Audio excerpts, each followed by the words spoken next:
Honorable Men Discord. Does Meech owe 50 Cent? Let's talk about it. So here it goes. It's been some time since Big Meech has been released from federal prison. And what we do know about his time in prison is that during his time in prison, I should say, his son, Little Meech,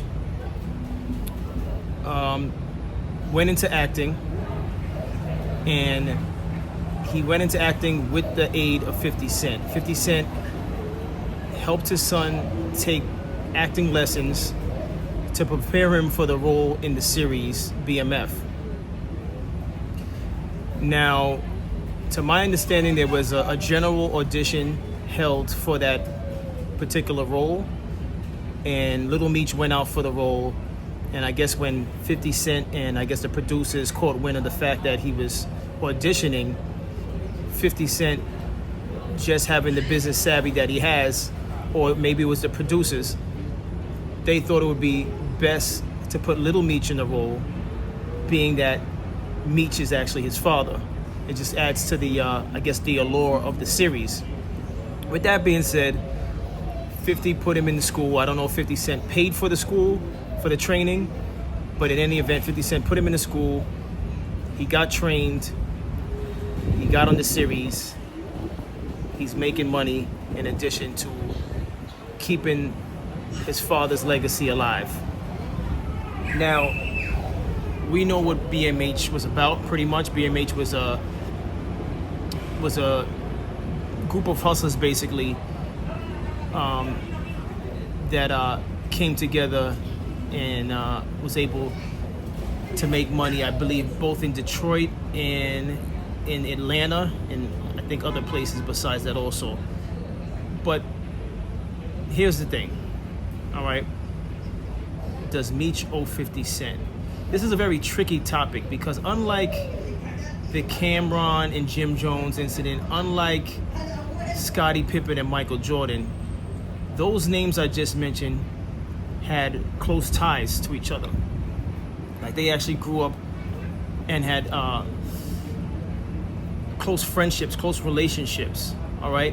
So does Meech owe 50 Cent? It's very tricky. Now, first and foremost, you know, all the podcasts that are covering this, we're just assuming that a conversation wasn't had with 50 Cent on his feelings on this upcoming party in February where Rick Ross is going to be performing. So that's the nature of this whole does Meech owe 50 Cent. It's about, does Meech owe 50 Cent an explanation as to why Rick Ross is going to be one of the main performers for his welcome home party. So here's the thing, as I mentioned, this is not like Scottie Pippen's episode that I did on Don't Be Scotty, and this is not about the Respect Jones episode I did, or Calculated Cameron. It's not like that, because those people had close relationships with the individuals that that eventually turned murky. All right, in this particular situation, 50, to my knowledge, had no prior connection to Meech, nor did he have any prior connection to Little Meech. What he did do is he found an opportunity to bring forth something that in the urban community was very popular. And when I say something, I'm talking about the story of BMF, right? So yes, 50 Cent, to my knowledge, from what I've heard, is 50 Cent did assist Little Meech with his acting lessons, right? He did, we could all, without question, say he did help Little Meech become somewhat of a star, right? Which in turn, with Little Meech playing his father, again, it promotes the legacy of his father. So now when his father comes out from doing time in the feds, his father's benefiting from this, because this laid the foundation. This series laid the foundation for any potential future works that the father can do. The father could drop a book if he wants. The father could potentially see if he could network and possibly do an actual film on BMF, right? I mean, at the end of the day, I believe the father has the rights to his own story. I don't know how legally how these things work, because nowadays it could be your story and somebody could own it because they were able to copyright it. So it's very tricky how the industry works. But with all that being said, does Meech owe 50 Cent again an explanation for why Rick Ross is going to be one of the talent at his home party, his coming home party? And I don't know, because here's where it's tricky, right? 50 Cent had no prior relationship with Little Meech or Big Meech. Yes, he helped out Little Meech, which in turn, in some ways, helps out Big Meech. But he doesn't owe 50 Cent because Meech has been his own man before he went into prison. That's one thing we do know. So it's not like he answers to 50 Cent. All right? He doesn't answer to 50 Cent, and this is why it makes it a little bit tricky, because as grown men, we know that regardless of where you are, whether or not you're in Hollywood or you're just a 9-to-5er, as grown men, we rarely feel the need to answer to another man. Now, just put yourself in the situation of Big Meech. Big Meech has a huge legacy beyond what 50 Cent has. 50 Cent has his own legacy, but Big Meech, I don't see him coming out of prison feeling like he needs to answer to anyone, regardless if that person helped out his son. Now, I think he would give 50 Cent a handshake and say thank you, and they probably work out the particulars as far as if he gets a percentage from the show. But as far as like his party, because he came home, he might feel like, listen, I know you might have something with this guy Rick Ross, but this guy paid homage to me when he made a song called BMF. That's how I believe it kind of played out. Big Meech is probably looking at it like, listen, your problem with this guy is your problem with this guy. If there was no bloodshed, then I don't see an issue with me having him perform at my party. Because at the end of the day, when Meech was locked up in the feds, I'm pretty sure when that BMF song came out by Rick Ross, it was like he felt like the man again. He didn't have freedom, but when he heard that record playing, it was like he was reliving his best moments all over again whilst he was locked up. So, if anything, the way Big Meech is probably looking at it is like, how could I not have this guy perform at my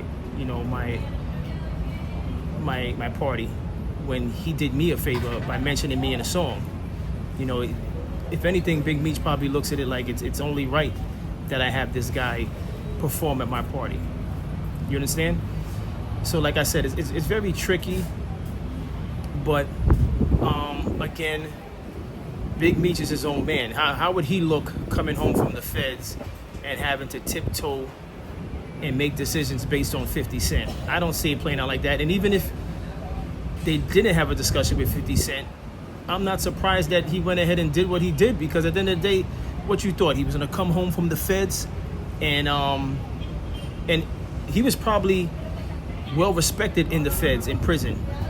You think someone who was well respected by other alpha males in prison, you think he's gonna come home now and just because another man looked out for his family, that's gonna sway his decision making? He still, when he went into the feds, you got to keep in mind, he got locked up with the mentality of a boss when he got locked up. He was a boss when he got locked up. So what makes you think now he comes out of the feds and he's gonna be like an underdog, or like some type of like, he's gonna be subservient to 50 Cent because 50 Cent helped out his son? If anything, he's looking at 50 Cent as like, I'm a boss, you're a boss. I appreciate everything you did. And like I said, they most likely worked out the particulars behind the scenes. But then when it was time to throw a party, he's like, listen, the first person he's gonna think of is Rick Ross. I mean, that's a no-brainer.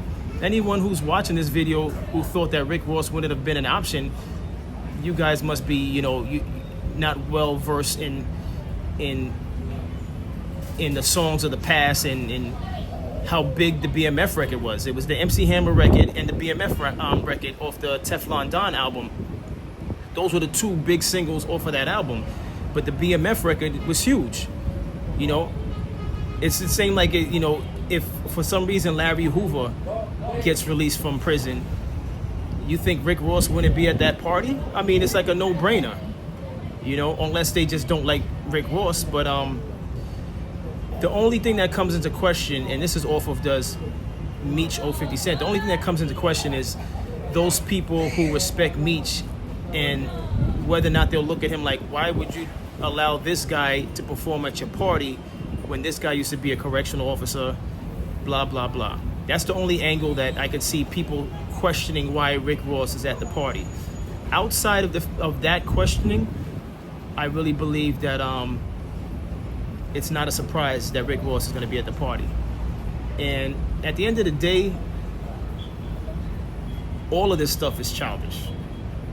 If you want me to be honest with you, all of this stuff is childish because at the end of the day, there's more than enough money. I say this all the time. There's more than enough money for everyone. And it's only in our community, the black community, where we're doing this back and forth, tearing each other down. Like it's like the constant fight that you have as a black man outside of our race, and then the constant fight within our race. It just never stops. It's exhausting.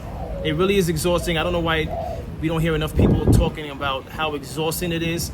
I just watched an interview last night on The Art of Dialogue. I love that podcast. If you're not familiar with it, check it out. Support that podcast, The Art of Dialogue. And Jules Santana was on it. And it's unfortunate. It's like, as black men, we always place ourselves in situations. Well, let me speak on the industry. All right, not in general to all black men, but in the industry, it seems like black men place themselves in situations all the times where we have to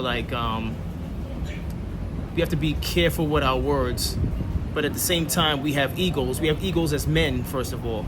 Then there's layers to that. You naturally have egos as a man, and then you also have egos as a black man because all the stuff we deal with as black men. So you got Jules Santana on The Art of Dialogue having to be careful with his words to a degree because he has love for both Cam and Jim Jones, and it's like we should never even have to be in these type of situations, especially for men like them who have reached levels where they've had the ability to interact and make connections with people to make money, beyond the music. It's like it's a shame that we continue to still carry on and conduct ourselves in such low vibrational ways. That's the best way I could put it. We still find ourselves conducting our behavior in low vibrational ways. Forgive me. I don't know why I'm getting tongue twisted right now, but you understand what I'm trying to say. It's just ridiculous. And I don't see this happening in other races but ours. This is where we have to hold accountability for ourselves. Only in our community does one come home from prison and it's like a spectacle because he's having a party and he's having Rick Ross, and it's like, oh, well, he did business with 50 Cent. How could he do business with Rick Ross? If we always had to tiptoe around our decisions based on other people's relationships, Now, here's the thing, and I'm speaking solely about men who have become successful and are no longer in the streets. Street rules do not apply. Now, you might say, well, those people were in the streets. Well, then they have to make a decision. At some point in time as a grown man, you have to make a decision. Are you still in the streets? Or are you now a professional businessman making music, making film? Make a decision and then stand with it. I understand that sometimes in our community, what's different from others is that there's a thin line between the streets and the music business. In the music business, there's a thin line between the streets and the music business. I understand that. But that's only with us again. That's only in the black community. It's just ridiculous. I think that, again, there's more than enough money out there. We're fighting over stuff that we're accumulating that we won't take with us when we die anyway. This is why I keep saying that. Everyone should be out there encouraging each other. I know it's I guess it's the Martin Luther King version of what you hear out there, and some people say, oh please, this guy want to come with the kumbaya. Why not? If you want to be competitive in business, but not get to the point where we're on podcasts and stuff like that, tearing each other down. Other businessmen are not doing that. They quietly compete without being on podcasts talking about a different businessman and stuff like that. It's only in our community. We're chasing after things that will never be buried alongside with us. That's the reality of it. If you're not hearing it on any other podcast, you're hearing it from mine. We're chasing after things that won't even be buried with us. Now, if we lived forever, maybe I could somewhat understand the foolery and the way we operate, but even then I would still think it's foolery, because there's more than enough money for us to get than to tear each other down. We should be building up and silent when it comes to our differences. If anything, get on the phone, get in a meeting. You know, if you think it's going to turn into shootouts, have security and meeting areas with police presence and sit down and talk your differences out. This stuff with podcasts, we're making podcasts. We're going on other black men's podcasts talking about, or other minorities podcasts talking about other black men. It's buffoonery.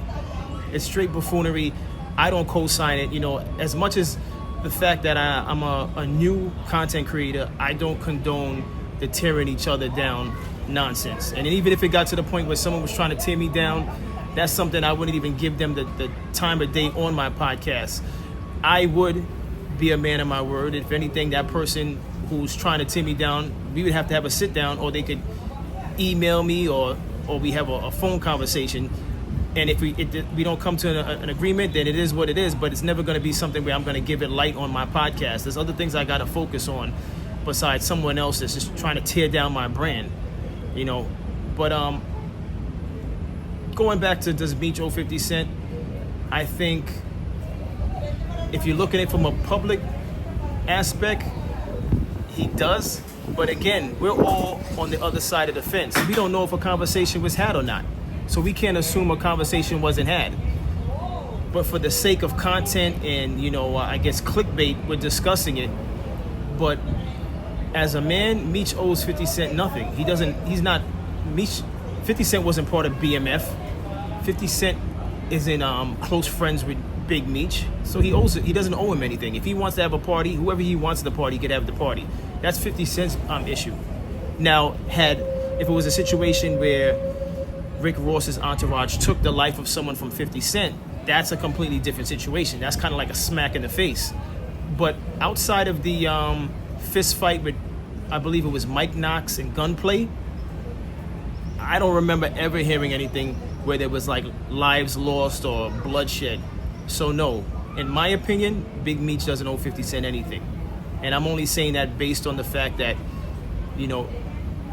I don't know if he had a conversation with 50 Cent. And I'm not here to say he should have a conversation with 50 Cent. I'm pretty sure he did all the thanking.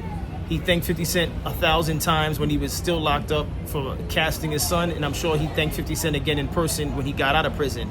Now, as far as his home party, he doesn't owe 50 Cent anything. He's a grown man. And if I'm not mistaken, Meech is probably older than 50 Cent. Or maybe they're around that same age. I'm not sure. I didn't look into that.